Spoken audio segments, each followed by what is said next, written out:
الحمد للہ رب العالمین والصلاة والسلام علی سید الانبیاء والمرسلین۔ حمد و صلاۃ کے بعد معزز محترم محتشم سامعین، کتنے دنوں سے باب المعجزات ہی چل رہا ہے اور حضور علیہ السلام کے معجزات آپ کے سامنے رکھے جا رہے ہیں۔ حضرت سہل بن حنظلیہ رضی اللہ تعالی عنہ روایت کرتے ہیں کہ انہم ساروا مع رسول اللہ صلی اللہ علیہ وسلم یوم حنین فاتنبوا السیر حتی کان عشیہ، کہ حضور علیہ السلام کے ساتھ غزوہ حنین کے موقع پہ لوگ سفر میں تھے اور سفر کافی لمبا ہو گیا حتیٰ کہ عشاء کا وقت ہو گیا۔ فجاء فارس، ایک سوار آیا، فقال یا رسول اللہ صلی اللہ علیہ وسلم انی طلعت علی جبل کذا و کذا، کہ میں اس پہاڑ پر دیکھ کر کے آیا ہوں۔ اس نے ساری تفصیلات بتائی کہ یہ میں نے دیکھا ہے۔ فاذا انا بحوازن علی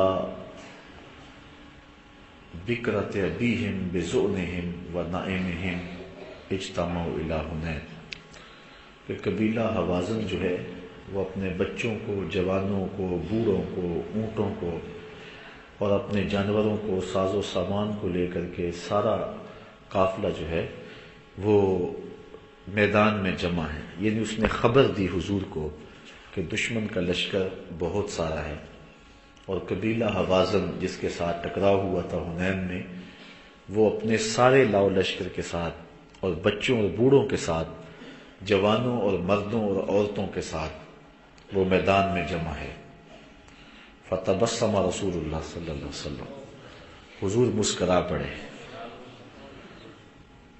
وقال، اور فرمایا تلک غنیمت المسلمین غدا انشاءاللہ تعالی، فرمایا کل یہ تمہارے لیے سب کچھ مال غنیمت ہوگا، یہ سب کچھ کل تمہارے لیے مال غنیمت ہوگا جو یہاں جمع ہے۔ ثم قال، پھر حضور نے کہا من یحرسنا اللیلہ، کہ رات کو ہمارا پہرا کون دے گا؟ حضور نے فرمایا رات کو ہمارا پہرا کون دے گا؟ قال انس بن ابی مرثد، حضرت انس ابن ابی مرثد الغنوی رضی اللہ تعالی عنہ نے کہا انا یا رسول اللہ صلی اللہ علیہ وسلم، حضور یہ نوکری میں سر انجام دوں گا۔ قال ارکب فراکب فرسا، حضور نے فرمایا کہ تو سوار ہو جا، تو وہ ایک گھوڑے پہ سوار ہو گئے۔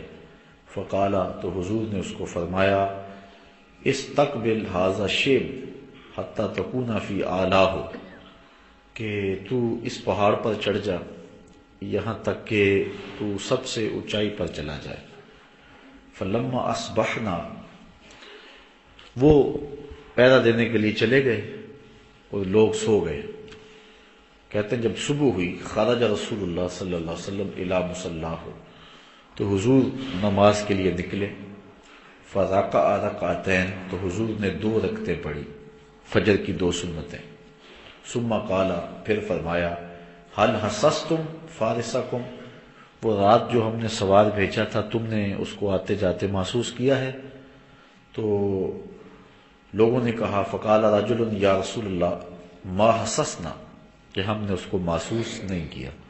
یعنی حضور نے اس کو یہ تاکید کی تھی کہ تم پہاڑ پہ چڑھ جانا، اگر رات کوئی اچانک کوئی حملہ ہو یا کوئی دشمن کی طرف سے نقل و حرکت ہو تو اس کی اطلاع دینا۔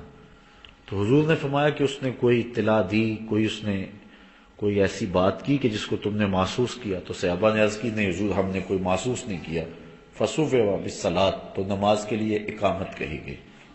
فجعل رسول اللہ صلی اللہ علیہ وسلم وهو یصلی یلتفت الی الشیب، حضور علیہ السلام نماز پڑھانے کے لیے کھڑے ہوئے اور حضور نماز بھی پڑھا رہے تھے اور گوشہ چشم سے جدھر سوار بھیجا تھا ادھر بھی دیکھ رہے تھے۔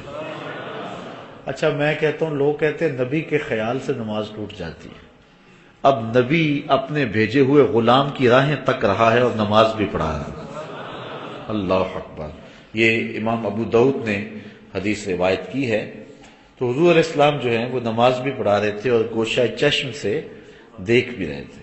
یہ بات ذہن میں رکھیں کہ نماز کے اندر جائے سجدہ پہ نظر رکھنی چاہیے، لیکن اگر گوشہ چشم سے دائیں بائیں کو دیکھ لیتا ہے تو یہ نماز میں کراہت کا سبب نہیں ہے۔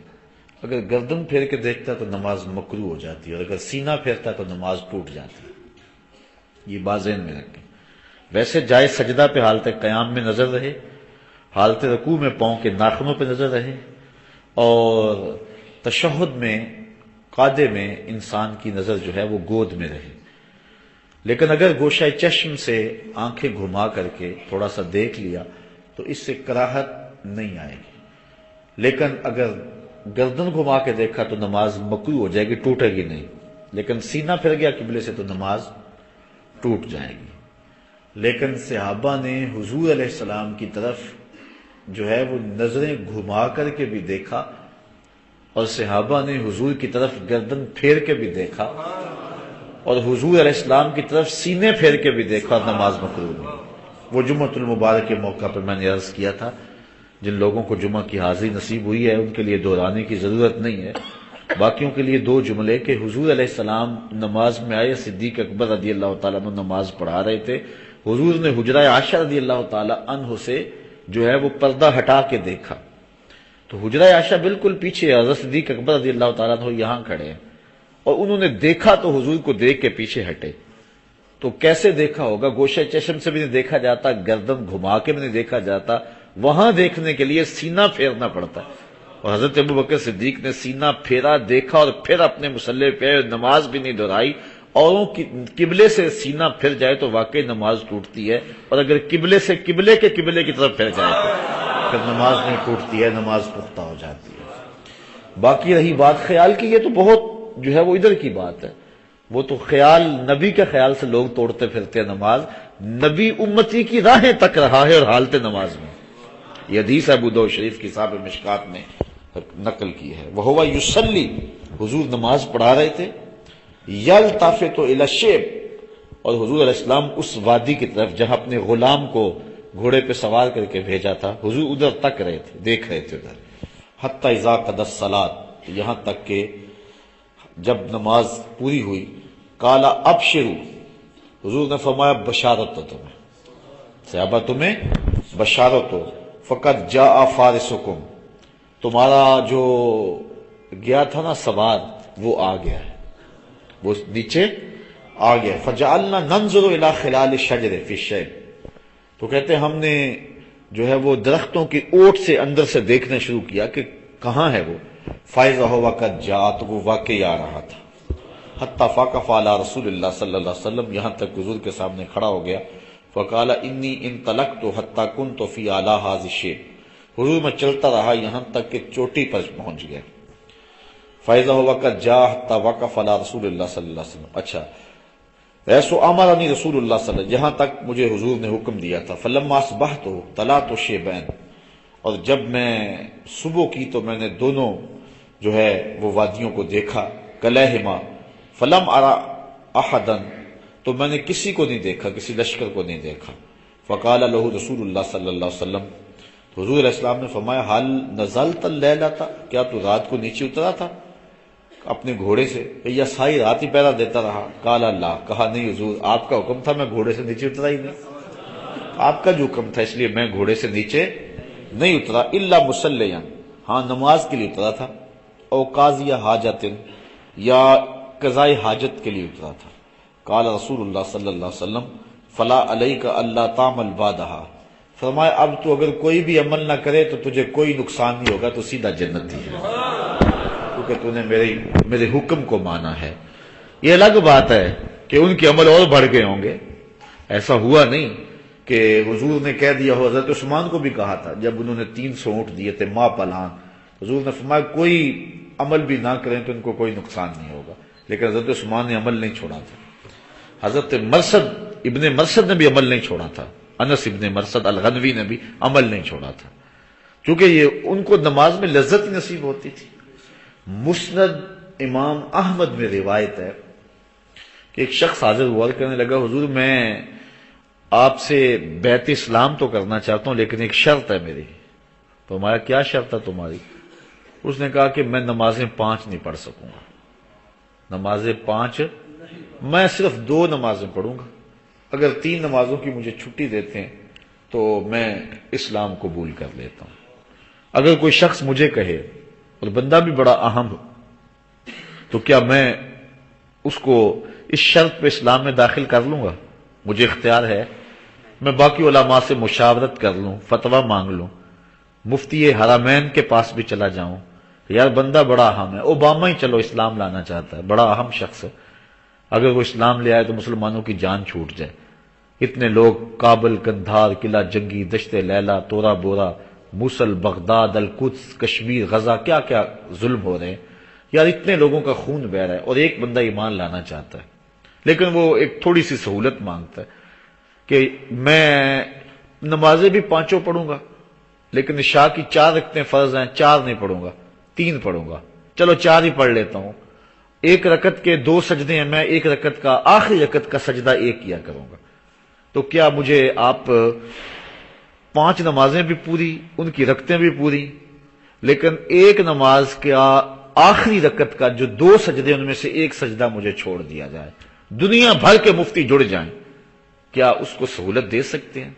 سوچا جائے، مسلمانوں کے بہتے ہوئے خون کا خیال کیا جائے، یہ ساری چیزیں سامنے رکھی جائیں، جو ہو رہا ہے، جو افغانستان میں ہو رہا ہے، عراق میں ہو رہا ہے، جو کچھ دیگر اسلامی ممالک میں ہونے جا رہا ہے، یہ ساری سازشیں پیچھے ہیں، یا بندہ یہ ٹھیک ہو جائے تو کام صحیح ہو جائے، تو چلو اتنی تو سہولت دے دو، 1 سجدہ ہے، اتنے سجدے کرے گا تو اس شرط پہ ہم جو ہے وہ اس کو اجازت دے سکتے ہیں، ٹھیک ہے تو 1 سجدہ تجھے چھوڑتے ہیں اور تو جو ہے وہ اسلام قبول کر لے۔ دنیا کے سارے مفتی جڑ کر کے کیا یہ حق رکھتے ہیں؟ تو پھر ہم کس منہ سے حضور کی برابری کا دعویٰ کر سکتے ہیں؟ حضور علیہ السلام سے اس نے کہا میں صرف 2 نمازیں پڑھوں گا، کامل 3 نمازوں کی چھٹی دیتے ہیں تو پھر میں اسلام لاتا ہوں۔ فرمایا جا 2 نمازوں پر تجھے اسلام کی بیعت کرتا ہوں۔ حضور نے صرف 2 نمازوں پر اس کو بیعت اسلام کر لیا۔ مسند امام احمد بن حنبل، میرے پاس نسخہ موجود ہے لائبریری میں، آپ زیارت کر سکتے ہیں حدیث کی، مارکیٹ سے بازار سے لیں گے کتاب، یہ موجودہ کتاب اب جو چھپی ہے اس میں یہ حدیث آپ کو نہیں ملے گی، چونکہ آپ سے جو چندے لیے جا رہے ہو نا، کھالیں اکٹھی کی جا رہی ہیں آپ سے، اس سے ظلم ہو رہا ہے تمہارے دین کے خلاف، آپ سے اکٹھے کر کے پیسے اور کتابیں چھاپی جا رہی ہیں اور دھڑا دھڑ حدیثیں نکالی جا رہی ہیں۔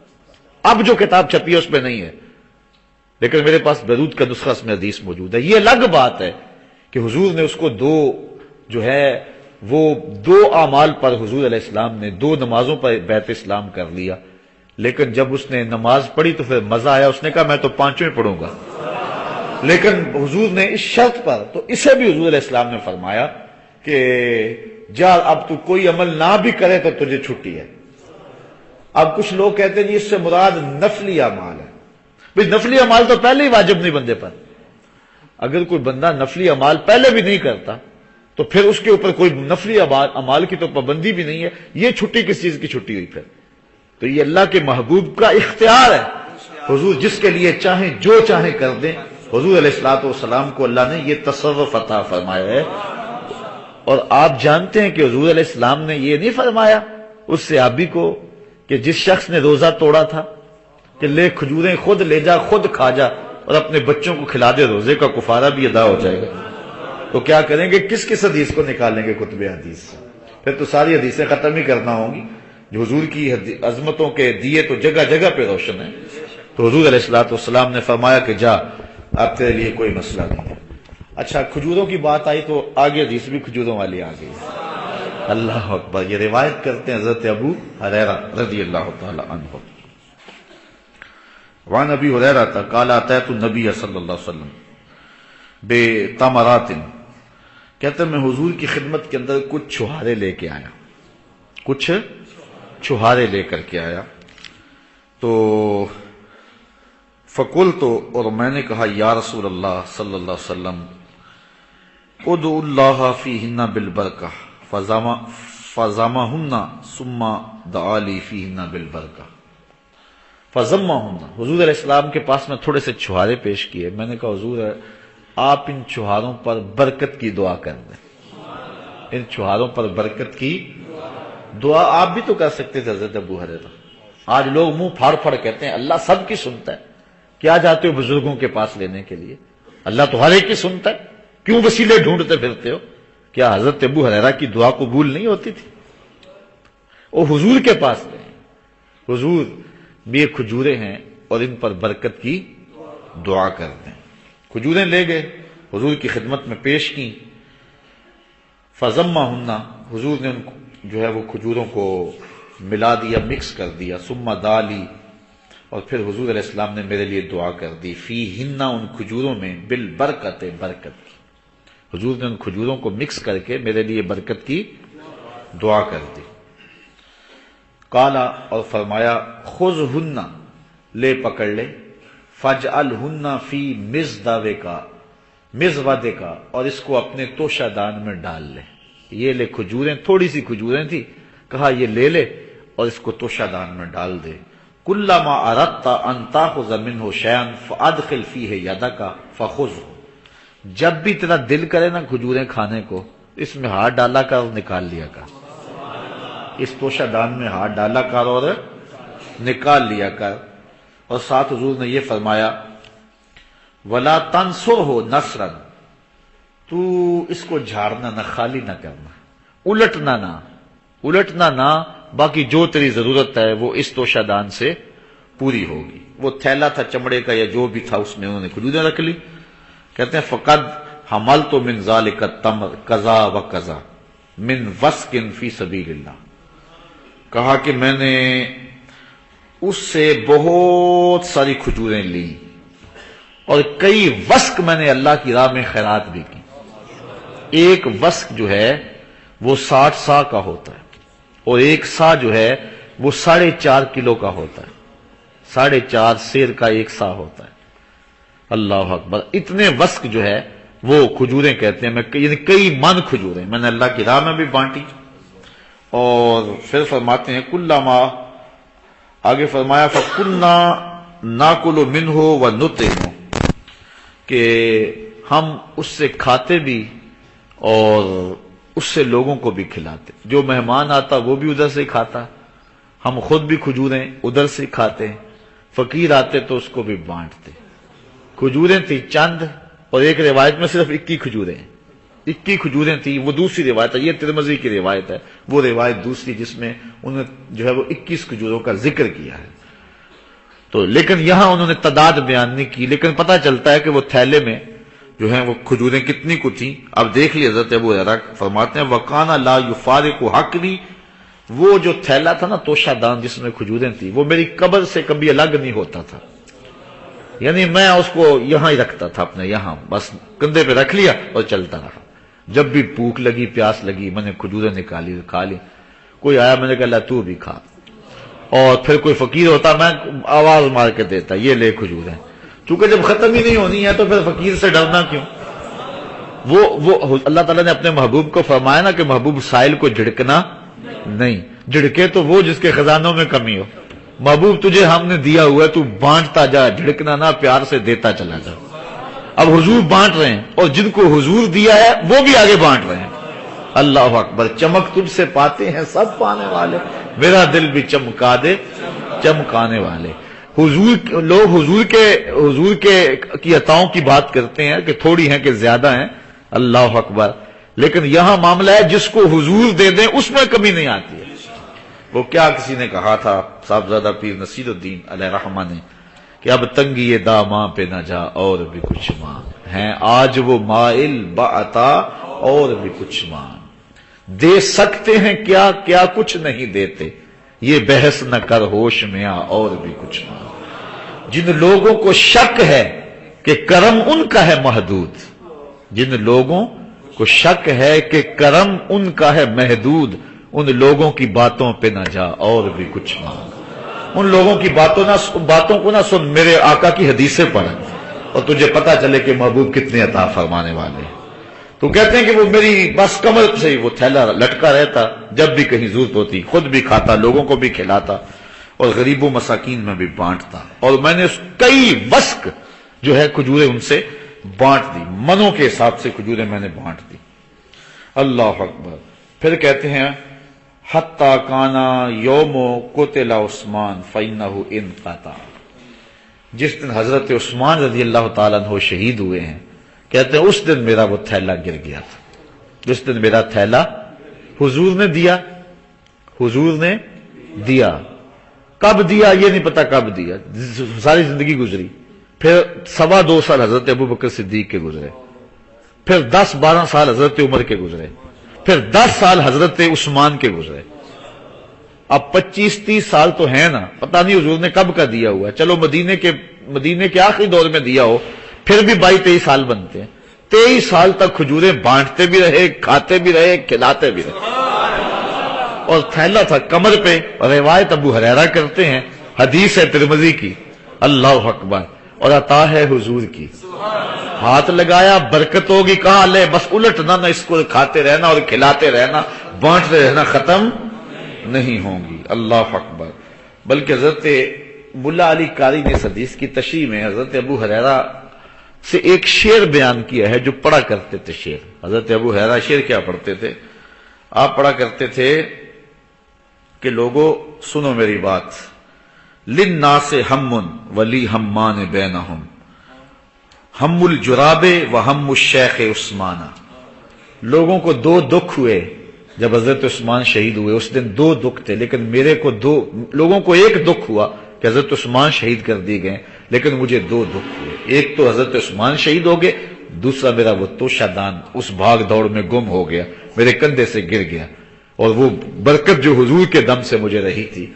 اچھا بس اللہ کی حکمتیں ہی ہیں، اگر وہ توشہ دان حضرت ابو ہریرہ کے پاس رہتا اور گم نہ ہوتا، کسی نے تو الٹ دیا ہوگا نا، حضرت ابو ہریرہ تو کسی کو دے کے جاتے نا، مرتے ہوئے کہتے کہ لے تو بھی نہ الٹنا اس کو، اور اس سے تو بھی بانٹتا رہنا۔ ساری زندگی ابو ہریرہ نے بھی اس سے کھائیں، اور جب جاتے تو کسی کو دے جاتے۔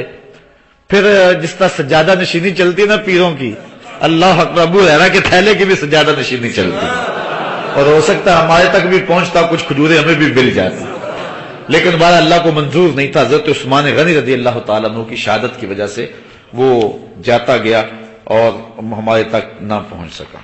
آئیے حضور علیہ السلام کا ایک اور معجزہ، وہ بھی اسی قبیل کا ہے۔ حضرت جابر روایت کرتے ہیں، ان رسول اللہ صلی اللہ علیہ وسلم جاءہ رجل، ایک شخص حضور کی خدمت میں حاضر ہوا، یستطعمہ، حضور سے اس نے کوئی کھانے کی چیز مانگی، فاطعمہ شطر وسق، حضور نے وسق شعیر، حضور نے اس کو جو ہے وہ جو کے کچھ وسق عطا فرمایا، وسق نہیں بلکہ وسق کا بھی نصف حصہ اس کو عطا فرمایا۔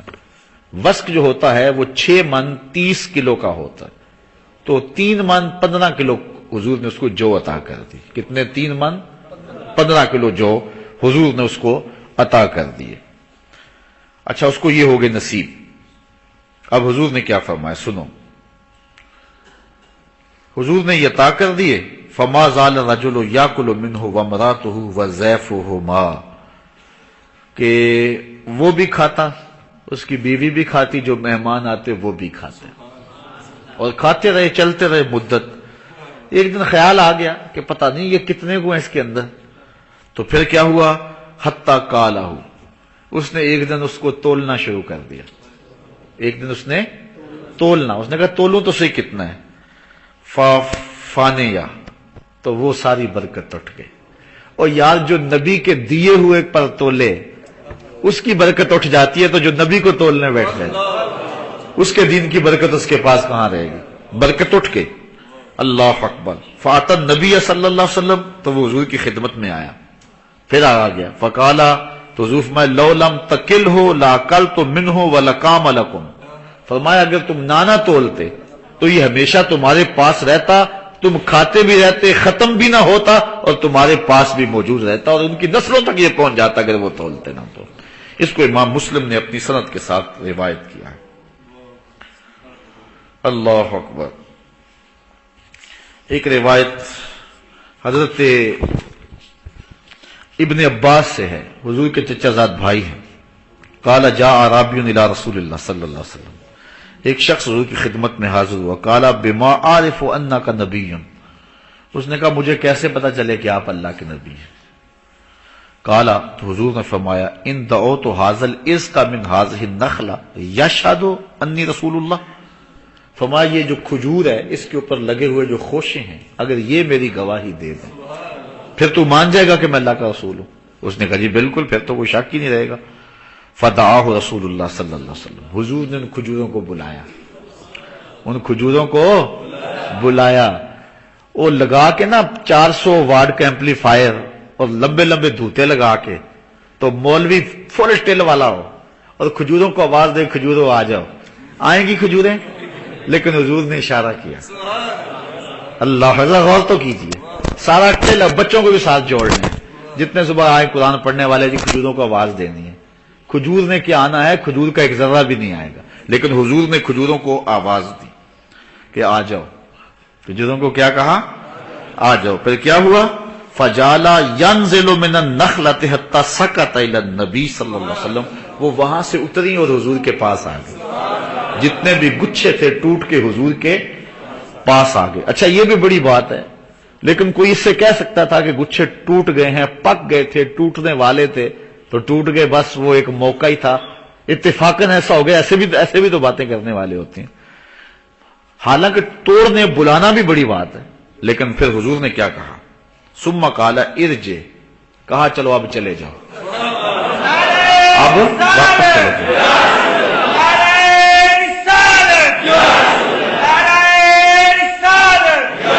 قال ارجع، فرمایا اب واپس چلی جاؤ. فعاد فاسلم الاعرابی، تو وہ کھجوریں جا کے جہاں سے ٹوٹی تھی وہاں جا کے پھر لگ گئی. اللہ اکبر. فاسلم الاعرابی، اور اس دیہاتی نے حضور کا کلمہ پڑھنا شروع کر دیا. اتنا واضح معجزہ حضور کا دیکھا، پہلے ٹوٹی گری پھر جا کے پھر دوبارہ جڑ گئی. اللہ اکبر. یہ حضور کا معجزہ ہے کہ اگر توڑا ہے تو پھر جوڑا بھی ہے. چاند کو بھی پہلے توڑا تھا پھر جوڑا تھا، کھجوروں کو بھی توڑا اور پھر او سڑیاں کھجوراں او گا جاندا ہے، او پتھراں نو کلمے پڑا جاندا ہے. ہم اس نبی کے ماننے، اس نبی کے چاہنے والے. حضرت ابی ہریرہ رضی اللہ تعالی عنہ سے ایک روایت لیں.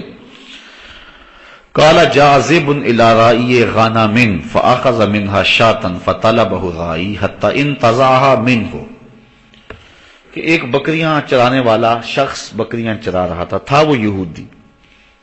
ایک آیا بھیڑیا، اس نے بکری پکڑی اور بھاگ گیا. یہ چرواہا بڑا مضبوط تھا، اس نے ڈنڈا پکڑا اور بھیڑیے کے پیچھے، اور جا کے بھیڑیے سے بکری سے اس کو چیرتا اور ٹکڑے کرتا، اس نے پہلے چھڑوا لیا.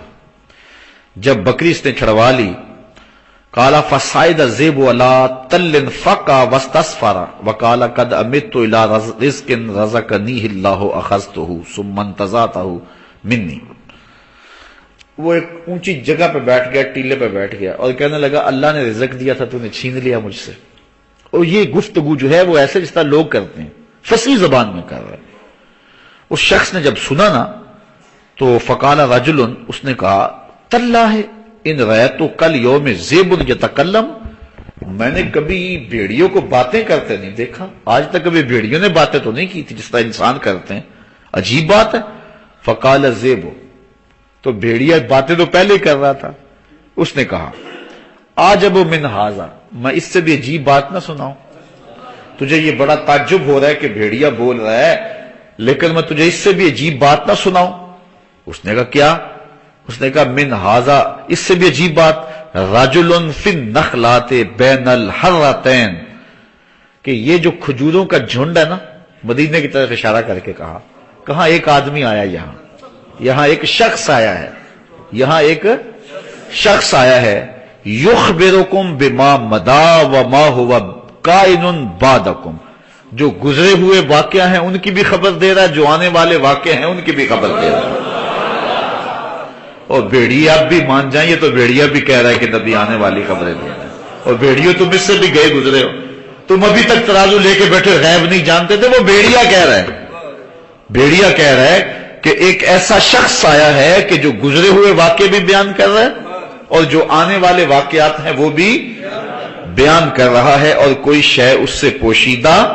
فکان رجل یہودیا، وہ شخص جو تھا وہ یہودی تھا، فجاء الی النبی صلی اللہ علیہ وسلم فاخبرہ، وہ حضور کی خدمت میں آیا اور اس نے حضور کو خبر دی کہ میں نے یہ واقعہ دیکھا ہے، فاسلم، اور اسلام بھی لے آیا، فصدقہ النبی صلی اللہ علیہ وسلم، تو حضور نے اس کی تصدیق کی کہ ہاں واقعی یہ واقعہ ہوا ہوگا۔ ثم قال النبی صلی اللہ علیہ وسلم انہا امارات بین ید الساعۃ، کہا کہ یہ بھی عجیب بات ہے لیکن قرب قیامت میں ایسی علامتیں بھی ظاہر ہو جائیں گی، قد اوشک الرجل ان یخرج فلا یرجع حتی یحدثہ نالاہ وصوتہ بما احدث اہلہ بعدہ، فرمایا قرب قیامت میں بندہ گھر سے جائے گا تو واپس جب پلٹے گا اس کا کوڑا، اس کے نالین، جوتے جو اس کے اہل خانہ نے بعد میں باتیں کی ہوں گی وہ ریکارڈ کر لیں گے اور اس کو بتا دیں گے۔ اور آج دیکھ لیں آپ، چھوٹے سے پرزے لگا کے چلے جائیں، واپس آ کے سب کچھ سن لیں گھر میں کیا ہوتا رہا۔ تو اس وقت یہ واقعہ جو ہوا، یہ حضور جو خبریں دیتے ہیں یہ بطور معجزہ دی ہیں حضور، میں قرب قیامت میں یہ چیزیں ویسے بھی آ جائیں گی، یعنی آج کے دور میں جو حضور نے بتایا وہ سامنے آ گیا نا، گھر چھوڑ جائیں، موبائل ریکارڈنگ پہ لگا کے آپ سب کو سن لینا، جوتے پہ بھی لگا لیں کوئی چھوٹی سی چیز، کوئی چیز جو ہے وہ کوڑے پہ لگا کے، بندوق پہ لگا کے چلے جائیں، تو اس گھر میں ساری جو بات ہے، دفتر میں ساری جو بات ہے، جو کچھ ہو رہا ہے ایک بندہ سب کو ریکارڈ کر رہا ہے، واپس آ کے سب کچھ سن لے۔ یہ حضور نے اس وقت بتایا، گویا حضور نے عقل کے اندھے جو لوگ ہیں ان کو اشارہ دیا، اور سب کچھ دیکھ لو گے اور پھر بھی نبوت کا انکار کرو گے اور پھر بھی نبی کی طاقت کا انکار کرو گے، یہ تو تم دیکھتے ہو کہ آلات کے ذریعے گزری ہوئی باتیں وہ سب ریکارڈ ہو جاتی ہیں، تو جس کو اللہ نے محمد اور نبی اور رسول اعظم بنایا ہے پھر اس کی شان کا عالم کیا ہوگا، اس کی رتبت کا عالم کیا ہوگا۔